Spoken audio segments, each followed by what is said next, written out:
ఏదైతే మన వంశాల్లో మనకి కుటుంబాల్లో గతించినటువంటి వాళ్ళు ఉన్నారో వాళ్ళందరూ పితృదేవతలుగా మారతారు. ఆ పితృదేవతల స్వరూపుడే సూర్యభగవాన్. అందుకోసమే ఈయనకి మకర సంక్రాంతి రోజున ఆ పితృదేవత ప్రీతికరంగా చేసేటువంటి దాన ధర్మాలన్నీ కూడా ఆ సంక్రమణం అంటే ఉత్తరాయణ పుణ్యకాలం.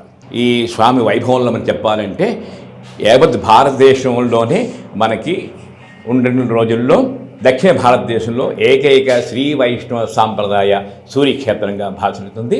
ఇక్కడ ప్రతి సంవత్సరం మాఘశుద్ధ ఏకాదశి నాడు శ్రీ స్వామివారి కళ్యాణ మహోత్సవం అత్యంత వైభవపేతంగా నిర్వహించుకుంటాం.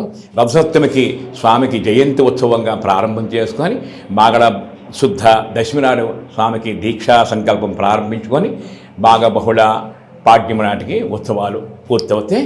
ఈ స్వామికి ప్రతి ఉత్సవం ఆంతరం వెనకాతల నారాయణ తత్వమే ఇందులో గోచరిస్తూ ఉంటుంది.